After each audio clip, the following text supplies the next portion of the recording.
Welcome to Strung Out, the podcast that looks at life through the lens of an artist. Your host is the artist, writer, and musician, Martin Lawrence McCormack. Now here's Marty. Hey everybody, welcome to Strung Out, and I have Naomi Ashley and John Williams, and their songwriting duo. Naomi, it's been about 5 years since we've interviewed each other, had an interview and during the pandemic, so we have a lot of catching up to do, but first, yes, give us a song. Okay, great. And tell us what it is. So a year ago on Valentine's Day, we came out with an album called Love Bug. Oh, cute. And this is a co-write for both of us, and this is the title track of the record. So. All right.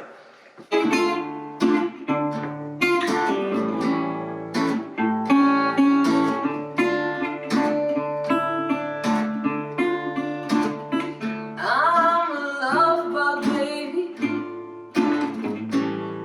Let me bug you with my love.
To the choir sings, get a room, I can't help myself, it's just what I do, I'm a love bug, baby.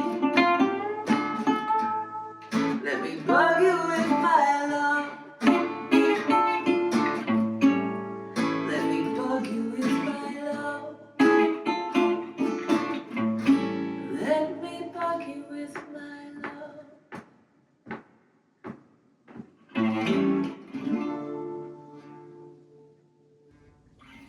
Awesome. I love the dramatic break at the end of it. Yeah. Yeah. I'm a love bug baby. And I always ask, first of all, introduce us. Now that I'm doing it also on YouTube, people get to see you guys in action. Yeah. So that's the beauty of it. Yeah. Introduce the audience to your guitars. Oh yeah. So what do you got there, Naomi? So this is I believe it's a Guild F20. Mhm. I sometimes I think it's a 25. I don't know what. F20 Guild. It's 1973. Okay. And you know, Andon Davis found it for me. I was looking for a smaller body. I used to have a big jumbo Gibson, and I just kind of wanted something smaller. And so he found that for me and fixed it up, and so that's this guy. Andon Davis, a great musician and Yes. luthier. Yeah. He's been on Strung Out in the past. I've got to have him look at my bass because my eyesight's Yeah. starting to go in the dark. I'm like, I need like bigger, Oh thing, yeah. light up or something. Yep. John, that's a resonator, right? Yeah, it's a National Resonator guitar, and it's a metal body guitar. It's a steel body guitar with the reso cone, and some stickers from, who's that artist? It's an artist from New The York. Torchbearers. Torchbearers. There's with these little birds with their little matches. That's awesome. Her name's And, Stephanie Brown. Stephanie Brown. Cool. Yeah. And it's a Collegian from 2015. I bought this one new in 2015. So it's 10 years old. It's got an old time sound though. Yeah. I mean, it's beautiful. They've been making these things for 100 years or whatever, but this is they're still going strong. National's still a great company. Well, let's start in a little bit about both of your guys' past. Are you both from Chicago or you? Neither. Neither of us. Okay. Yeah. Go ahead, Naomi. You first, and then. I'm from Iowa, so I came from, not far from Storm Lake and near Sioux City, Iowa, where you've probably toured many times. Pearson Lake, Iowa. There's Yeah. a performing arts center out that way. Yeah. Yep. Yeah. And so I'm from Iowa. Came here in 1996 after college, and Okay. yeah. So you've been in the music scene in Chicago for a long time. I have. What about you, John? I grew up in northern Ohio, Avon Lake, Ohio. It's Okay. about half an hour west of Cleveland, on Lake Erie. Sure. And I moved here in '93, I believe. So, what, 32 years? Oh my goodness. Was it music that brought you guys individually to Chicago? Or- For me, I wanted to be an actress at the time, and so that's what brought me to Chicago. But I had moved in first with a friend who lived in Berwyn, and I found Fitzgerald's open mic, and I'd written some songs, so Right. that just kind of took off, actually, more than the acting did. So Okay. What about you, John? Was it music that brought you here? And Yeah. then, okay. Why not Yeah. Cleveland? In all seriousness. I love Cleveland. It's a great town, but there's just more in Chicago. Uh-huh. My two older brothers both moved to the area before I did. One of them was in Chicago. The other one was out western burbs, Lisle first. and Oh, then- sure. And then now he's in Naperville. But yeah, my brother Jim lived in the city, and when I was in high school, I would come up to Chicago and go to Blues Fest, or I remember going to Blues Etc. on Belmont when that still existed, and seeing Dr. John and Sunnyland Slim. Anyways, my mind was as soon as I came to Chicago, I was like, that's where I want to be. Well, how did you two guys connect? At Fitzgerald's. at Fitzgerald's, like if that's one of those things, like if I just made one choice and didn't move near Fitzgerald's, like my life would have been so different. Yeah. Yeah. But he was in Brian Anderson's band. Do you remember Oh, Brian? Great The Brian great Anderson. Yes, of course. And we and I was there at the show, and I think I asked you out on a date. he asked me out on a date. Sitting at the bar at Fitzgerald's. This is rapidly becoming our Valentine's Day, but this is But great. wait, there's a twist. Oh, there's a There's twist. a twist. Did you say no or something? No, we Okay. dated for a few months and broke up. Okay. And then 20 years later, we got back together. And How- yeah. How cool is that? Yeah. said, I mean, it took 20 years to come back together, but Yeah. and in some ways, I think that's wonderful. Yeah. What happened in those 20 years? Yeah. A few things. Few things, huh? I got married, I got divorced, It happens, yeah. John had a few relations. Yeah. we would run into each other every once in a while. Yeah. We were still in the music scene, so we would see each other. But we just celebrated the 6 years of our second relationship. Wow. Yeah. So the Wow. first one was about 6 months, and the second now we're together another 6 years. Yeah. Yeah, but we were in different musical circles. Right. So once in a while they would kind of Mm-hmm. leak into each other. Yeah. He was doing more the Western swing and the honky tonk scene, and I was Okay. more in the singer songwriter scene. And so we'd see each other every once in a while. We'd have a project where our paths would cross. Right. But yeah. Right. Well, and it's I don't know if that it pertains to every city, but certainly in Chicago you have these musical camps, Yeah. and it takes a place like Fitzgerald's to Yeah. kind of be the area in which different groups can kind of percolate. Yeah. Yeah. And was it, did you do any of the songwriting stuff or like any of the Tuesday night kind of? I would be there with Brian or somebody else. Mhm. I'll contribute to songwriting. I'm more of an instrumentalist. That's her talent. But so yeah, that's why the singer-songwriter stuff. Like I play with Peter Jolie, another great songwriter, and Brian Anderson and other people like that. But I'm the guy trying to make them sound good, I guess, more than write songs. I'm looking around, I can see you have Andrew Bird and Yeah. some of these, did you ever work with Andrew or? Yeah, I was in his Okay. band for a little while, and he and I were also in a swing group called the Quality Six. So we were in two groups at the time, and that was 95, 96. Yeah, he was just one of the guys on the scene at the time, and I was his guitar Right. player for a little while. I ran into his parents about, it would have been during the summer out in Dubuque. Uh-huh. Oh, yeah. And the first time I got to meet him, but my understanding he's now out in LA Now, trying to. Yeah. For a while. And Robbie Fulks, some of these people Oh, is he that out there? played in Chicago quite a bit. Yeah. And let me ask you guys this, what is it about Chicago, about Fitzgerald's in particular, that keeps you here? Or are you going to announce you guys are pulling up roots? We're going. We're Going going to on the LA. road. Yeah. We're gonna make it. No. Yeah. What is it about the scene that's kept you engaged? The talent here is just Mm-hmm. incredible, and I also am like everybody's very nice and it's Mhm. Midwestern friendly, and so you got that wildly talented, wildly nice, and there's a good scene of fans here too that support the musicians. So I haven't had the desire to like leave this place. In fact, we started it's a Spotify playlist right now, but we have plans for it. It's called Berwyn Famous. Right now it's 9 hours, and we got to get you guys on there. That'd be fun. Yeah. But It's all our favorite. Yeah. and it's all original music. We have right now we have about 60 different artists on there. It's a 9 hour, like 160 some songs, and we're not even scratching the surface of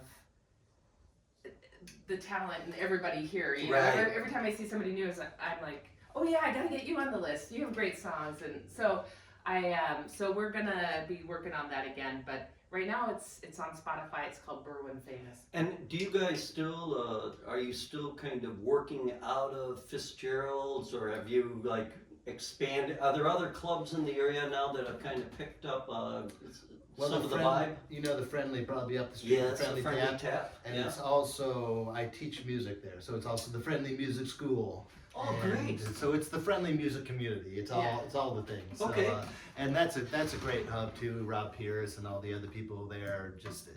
That's a great scene, and they do like the afternoon matinee shows, which are really fun. Okay. So yeah, and there are other places around. And the Outer Space is closed sadly, but that was a really cool place. Right out of space. Yeah. Robert's West Side, Yeah. new place in Forest Park, started by Donnie Biggins. That's a great place. Yeah. We had a chance of playing that so far once, and I really liked Yeah. liked the vibe of that room. I thought this is a very player-friendly room. Yeah. Even more so in some ways than Fitzgerald's, which, you know, just from an acoustic resonance standpoint, you know, just standing up on stage and strumming and singing, you know, like, oh, this bounces a little bit, you know.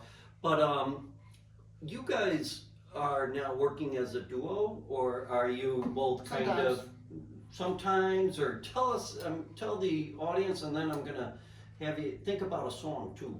Okay. So 2 things at once. Are you working as a duo? Are you doing both solo stuff? Are you still doing sessions with other musicians? What's the deal? I either play with singer-songwriters like Naomi and Peter, or I play some kind of weird old American country or something like that. We were just talking about Roberts. One of my groups, the Mountaineers, has a monthly 3rd Saturdays at Roberts, like a 2 to 4 slot. And we do like 50s sibling kind of country, like the Delmore Brothers and the Lubin Brothers and that kind of stuff. And so the Mountaineers, it's 3rd Saturdays. And then, you know, for the Naomi stuff, we'll do duos. We'll sometimes have Josh Pyatt playing upright bass, and we have Jason Batchko playing drums. Nice. So it can either be 2, 3, 4. Yes. Well, before you guys, think of a song. If you have one ready, we can dive right into it, because I want to show off your music and what you guys are doing. But one of the things that the heater's about to kick on. Okay. One of the things I'm looking at is, John, you have a lot of different guitars here, and they kind of do well with your vintage kind of Western swing and stuff.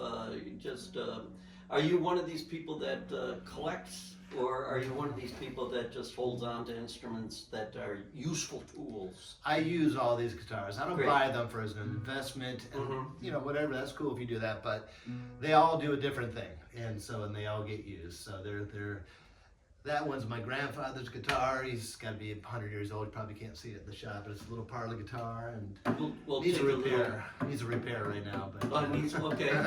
Well, in fact, what I'm going to do is I'm just going to stand up, and I'm just going to do a quick.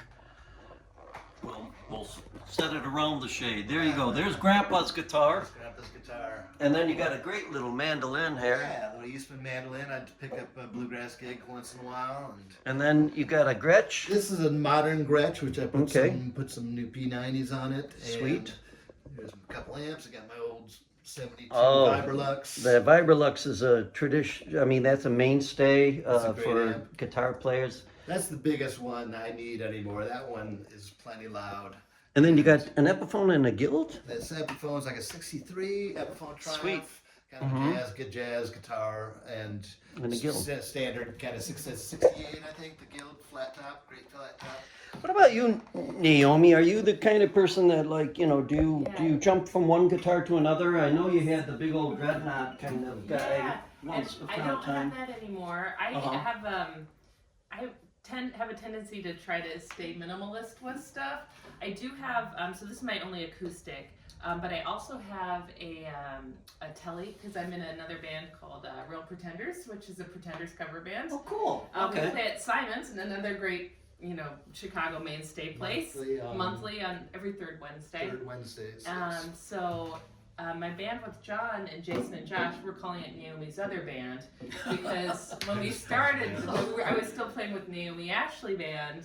Which still exists. It still exists. We don't play as much anymore, but But we was like, that's Andon Davis. And Kathy Benward on violin. Yeah. And Paul and Michael.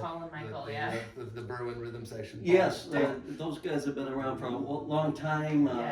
All those guys, but. So, are you going by the acronym NOB, or what? Is that the other one's NAB? NAB and NOB? Yeah. I kind of like that. That works. So, all right. Well, then you answered my question. If you guys are going by a name, so Naomi's Other Band. Yeah. So let's listen to Naomi Ashley and John Williams playing another knob. Yes. And this is my attempt at writing a George and Tammy style duet.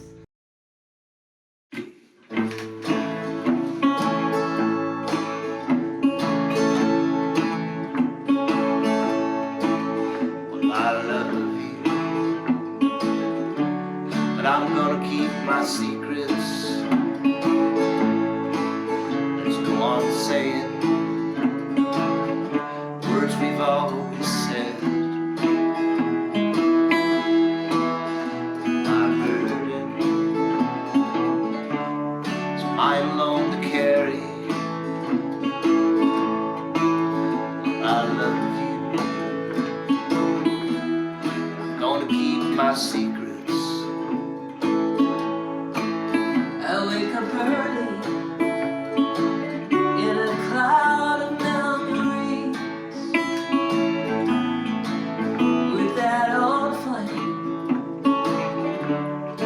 gone with the breeze. There's no use talking about the past, you can't do nothing. I love you,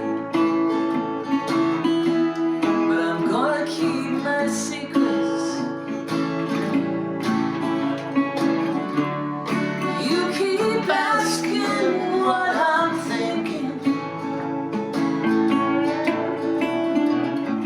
like you got something on my mind. Inside the glass, the sand is sinking, And we're only losing time.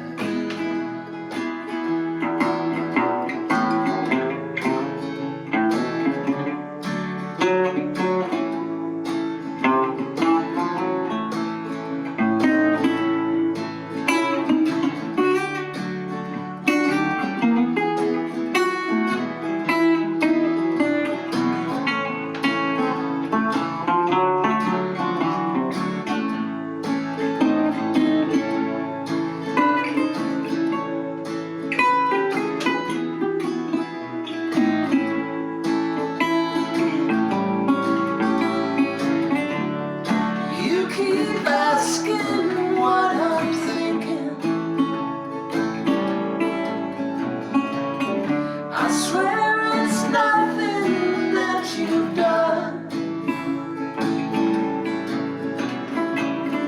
Under our feet, the sand is sinking. Let's just have a little fun. Lay down beside me, your arms around me, hold on tight. Close your eyes. Let's fall into the night. Tomorrow we'll be here before we know it. I love you, but I'm gonna keep my secrets. I love you, but I'm gonna keep my secrets.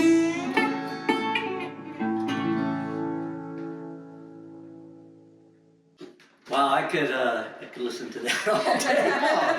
That's great. That is great stuff. We're going to take a little break here. You are with Naomi Ashley and John Williams, the Naomi's other band, Knob.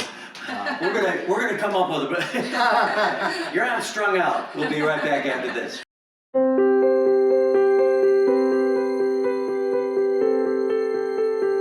Hello, subscribers, and welcome to Inside Views of Marty Fine Art, where people are talking about their collected works by artist Martin L. McCormick, like this plein air watercolor titled River Bower, Donegal, Ireland, recently purchased by Cindy Roby.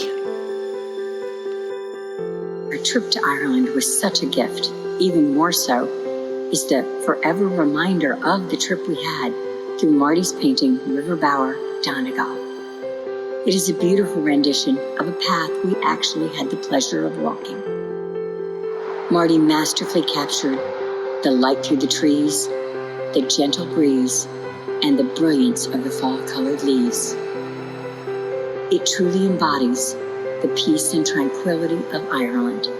We will remember it always along with the friendships made and the memories that this unforgettable painting inspires. Thank you for supporting Marty Fine Art, Cindy. Additional originals and prints and merchandise of all of Marty's art can be purchased at martinmccormick.com. Keep My Secrets was what you heard before the break, and what an interesting song, because it's a very mature song. It's somebody that's been around the block in love, and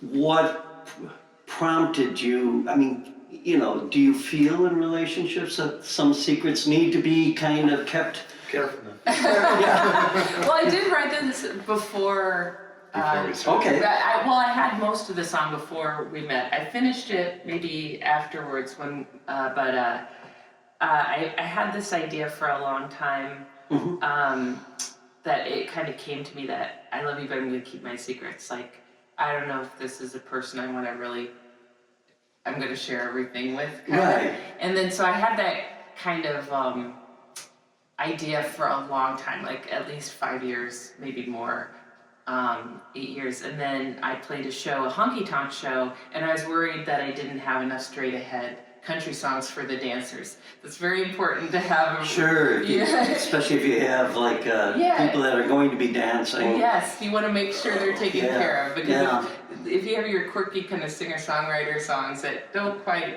can't quite dance to. So, and your dancers are your best fans. Keep them This is true. It's a great group. So I decided to sit down and work with the song and finish it, and that's what. Well, it's first of all, it's a great line, because it's a truth that I think anybody that's in a relationship abides by. I'm not going to tell you everything. I'm not going to show you where the bodies are buried. That'd be maybe another song. But the other thing that really struck me is you guys sound like you've been singing for decades together. That you kind of do have that old vintage,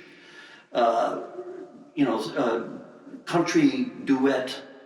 The Porter Wagner, Dolly Parton, but not as, trembly as Dolly. What I like is it's really straightforward Midwestern honesty with the way you guys are delivering. Which, I always like to bring up. Chicago was the home of country music with the WLS Barn Dance, and should be again, because I think Nashville's gone south, but that's a whole other thing. But tell me a little bit about this honky-tonk kind of scene, because you're piquing my interest in the sense that, is this like a communal kind of thing? I have a brother that's in like a 20-piece big band, and the Outcast Jazz Band, and they play occasionally at Fitzgerald's. But one thing that struck me when I went to see them out in Lockport, Illinois, was the dancers. They had it was a Tuesday night. Nobody should have been there. But this whole dance school, it looked like, or just a group, a social organization. Everybody shared with everybody, and I was like, man, in this day and age of social media, this is like something that is just it's rare. Is that what's kind of happening with this scene? Is it always been there, or? Everybody knows the Hoyle Brothers. We just on Friday went over and did some two-step dancing for their empty bottle regular Friday at 5:30 thing. So they're kind of like the foundation. Like, and the bass players are in Knob, Josh Byatt. So there's just always been since I've been here. It's just a strong group of country musicians. I don't know why. It is kind of funny because, you had folks that were on Bloodshot that were very much part of this, but that was like kind of heralded as an alt country revival, but really what you guys are doing is keeping the tradition. What it sounds like to me. There's a lot of bands that are straight ahead. They're doing straight ahead honky tonk, straight ahead old country music or time. And some of the groups, John's with his Mountaineers band. That's even a different kind of country. It's like 50s country. But you have a band like the Hoyle Brothers that are pop. They've been doing it for over 20 years, 30 years, and so they've gotten a following. So people go there. You go there. There's just a diverse audience, age, and there's people all dancing, and it's very exciting to be a part of it when everything's kind of so separated now. And so this group of fans and this group of dancers now are like, oh, who's it? Oh, this is another country band. Let's go, and they support all the bands in the area. It's really great. Is this the kind of thing where, like, people are, finding their best cowboy boots and shirts, or is it kind of a thing where people are, you know what I'm saying? Do you have to dress up to participate, or is this something really kind of just walk off the street and if you love this music, you're going to get up and two-step? Yeah. There's some people that like to dress up and that good for them. They have a good time. But there's also people there dancing in flannels and with caps and just doing their regular thing and just dig country music. So it doesn't feel pretentious to me, and that's kind of what you did. I feel like and so it's good musicians and people hanging out And the reason why I ask that is because it sounds to me like that this could be a genre of music that we're Grammys season or whatever is going on, but you don't have this kind of Grammy for old time, But yet here's a genre that is it sounds to me that's at least in Chicago pretty solid. Yeah, it is, and there's people writing songs. So it's that kind of style. Like this was a new song, but you're writing in that style that's been around for a long time. And unlike bluegrass, this is a kind of I'll use the word digestible. In the sense that most people can listen to this and they're going to one way or another, it's going to resonate with them. You really have to hate music not to like a good straightforward duo singing a very interesting love song, because it's an honest love song. And so that's exciting in the sense that it sounds like you guys, there's something happening maybe or has it happened? I mean, it's American music,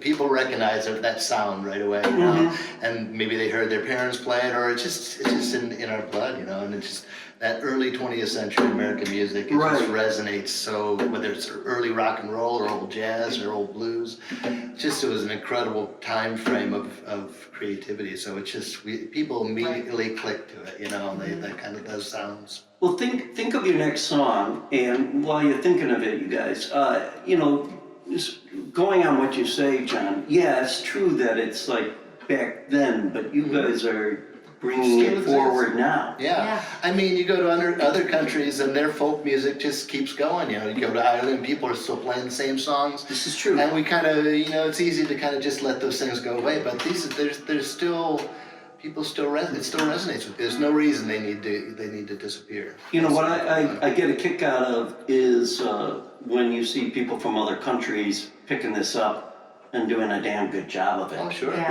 Now talking about Ireland, I mean, Ireland embraces this kind of music, Irish country, which is basically the old American style of country, which, the new American style of country is more like our, I used to say it was 70s music, but isn't that even anymore? It's kind of like 90s weird bastard child of something. So in some ways, what you guys are doing is you're not only preserving a tradition, but you're bringing it forward into a new era. Is that something that you think? Do you guys see that growing here in Chicago, or in your years now that you guys have been here? Is this something that this is a It's real. always there. It's It been seems like it's around, always yeah. around, you know, there's always some people playing that kind of music. And some of them doing old stuff and some of them doing original interpretations of it. So it's always just kind of simmering around. It's just interesting that, you know, here in Berwyn and in Chicago in particular, that this kind of sound has kind of coalesced into something. Yeah. Yeah. You know, so it's exciting to be Yeah. able to talk to you guys about that, because I think anything that can keep Chicago on the map musically is something that is worthy of being ballyhooed. Yeah. So let's hear another song, and then we're going to do a break, and then we will wrap things up on this Okay. podcast. Okay. Right. The next podcast, we get into the nitty gritty. Okay. Well,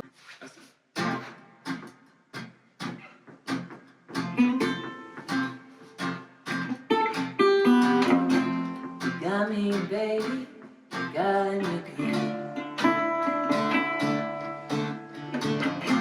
You got me, baby, you got me good.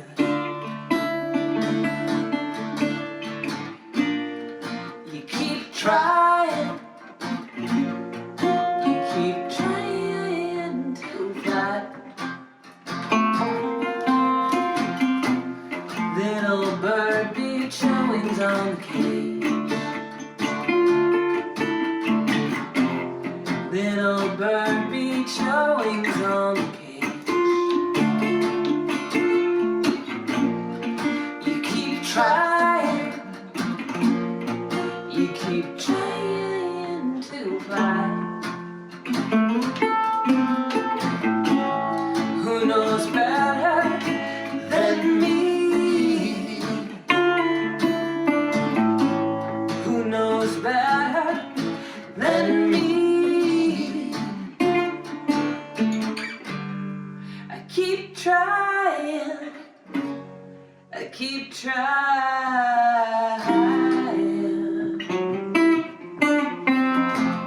Take a picture, believe what you see. Take a picture, believe what you see. You keep trying, you keep trying to fly. Little bird, beat your wings on the cage. Little bird, beat your wings on the cage. You keep trying, you keep trying to fly. Who knows better than me? Who knows better than me? I keep trying, I keep trying.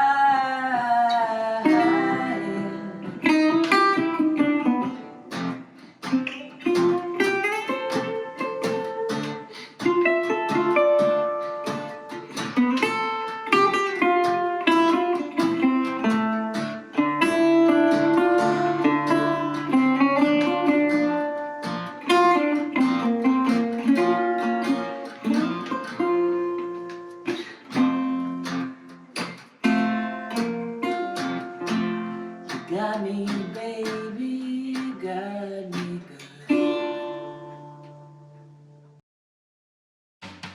Hey, want to show your support of Martin's artist endeavors? Buy Me a Coffee is an online site that makes supporting Marty easy. In just a few taps, you can make a payment of any amount, and no account is needed. You can also decide to become an ongoing supporter. Go to martinmccormack.com and click on the words Support Martin. Let's help Martin keep it all caffeinated.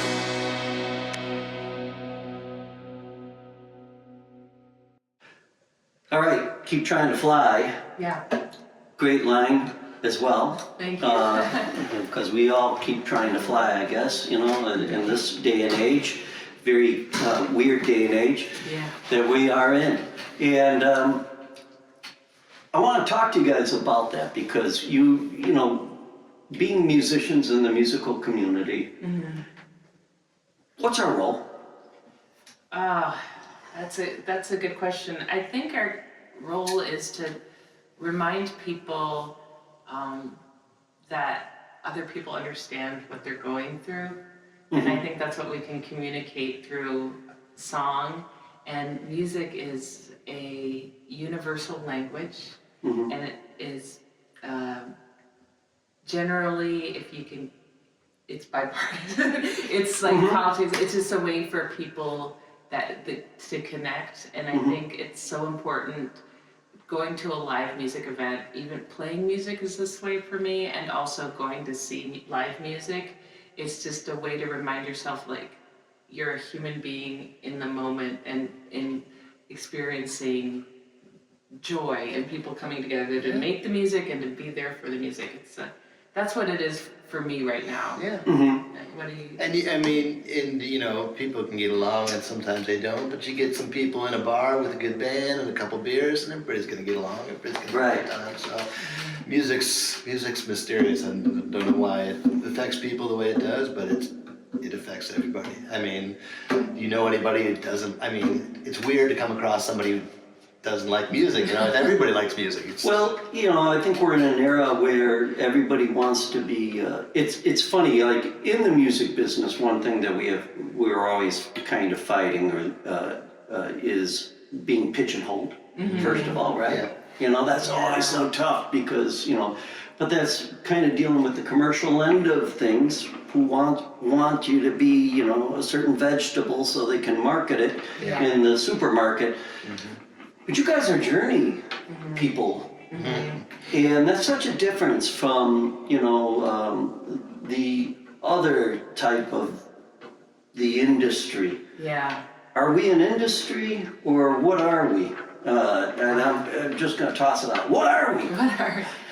How do you see yourselves? I mean, I love the fact you guys, you know, believe in the harmonizing quality of music, but there's going to be a lot of people watching this that want to get into music. And you're the reality of music. Yeah. So tell them a little bit about what kind of reality it is for you. Well, I think there are different ways to go about it, and some of them are if I want a wider. I always want as wide a possible audience for my music. It's really hard, and there's people that work very hard on getting their songs out there and getting their music, you pay a lot of money to try to get somebody, and I of course want one reach as well, and I work pretty hard, but I don't have that like laser focus of I have to be on a certain track, and I have to, and that's how I'll be a musician. I have a job, like I have a day job, and at a certain point I decided I'd rather just play the music and write the music I want to write. And I'm still putting it out there, I'm still making efforts, but it's more important to me to write the songs that my heart's saying and to challenge myself and to not chase that kind of obscure like dream of trying to be famous, because it just hasn't worked for me, and it doesn't seem authentic to my journey. So that's kind of what it is to me. And we have an incredible community here of musicians, world-class players and writers that are never going to be famous. So I think that part I just decided is more important to me. And what about you, John? Do you know, feel that way, or are you still like, hey man, you know? It's you know, my ambition for music has never been to like make it huge. I just love being a club musician in a town like Chicago. And I would love to think of music like a trade, you know, like, you know, this is something I'm good at and I work hard at it, and, you know, and I provide something for the community. And it's a little hard, it's a little gone away that, you know, music is always a trade, but now it's the market value of it is so low that I teach and I play music, and I'm live cheaply, so I'm able to make that work, but I would love to be part of, bringing back, the music as a way, if you were somebody in high school and you had musical talent, I mean, the thought of like going into music, being a professional musician is kind of, it's hard to imagine, so I just wonder how much wasted talent that there is out there, because there's no way for, you can't do it. You just have to, if you want a decent standard of living, you have to find some other way to. You're hustling no matter what you're doing. Yeah. Whether you've got a job, whether, I love the fact that you both of you kind of touched on it, but you use the word trade, because that basically, to me, kind of connotes the fact that you undertake this lifestyle, right? To become a musician, and the whole idea of like being famous is kind of a fallacy. It's kind of something that's been foisted with the creation of the record player. And guess what? Our generation is the first generation to see the whole industry implode. Yeah. And we're back now. Really, we're kind of back at a point where most musicians were, right? Great musicians were, always trying to, support themselves one way or another.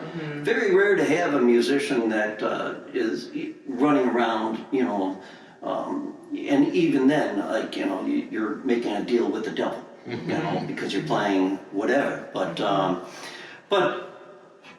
that being said, then let's wrap this up. What is your advice then to somebody trying to get into this music business? If you are living outside Chicago, I'm not going to give away John's address, but Fitzgerald's is certainly a mecca for people to come to. They've done something amazing there. They've created, and people get paid decent, and there's always a crowd there. It's great. And Bill and Kate started it. Bill and Kate Fitzgerald, and then Will has taken it.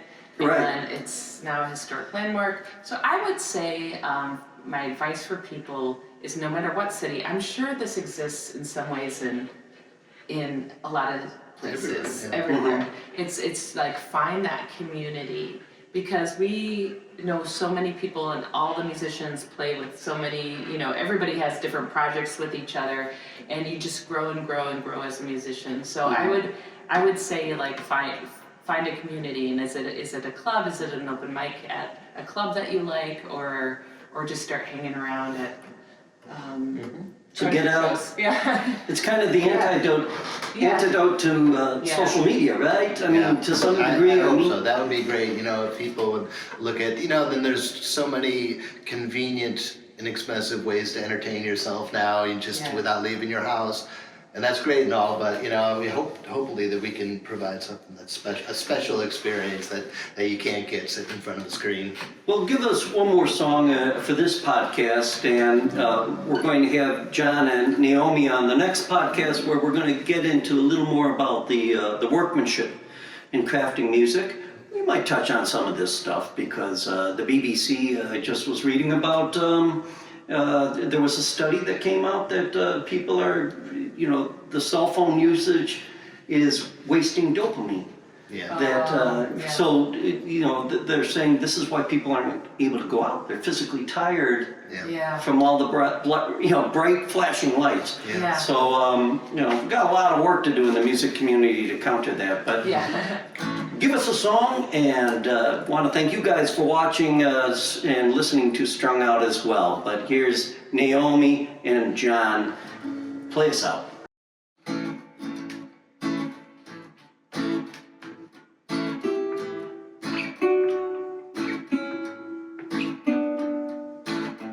You say you're looking for someone to understand you. I'm in the front row, raising my hand. Why don't you call on me? Why don't you call on me?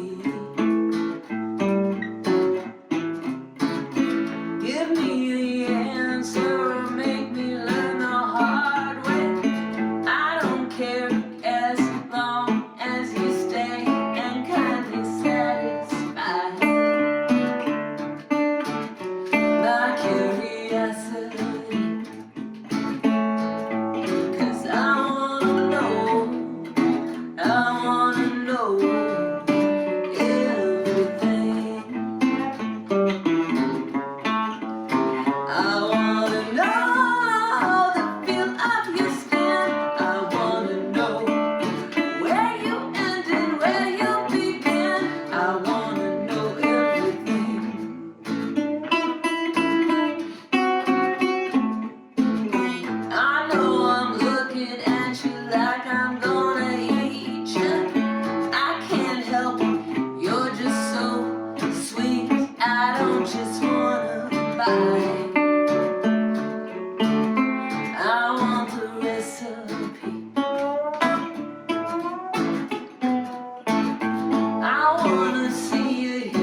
Thank you for listening. For more information about this show or a transcript, visit martinmccormack.com.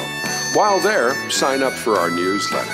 See you next time on Strung Out.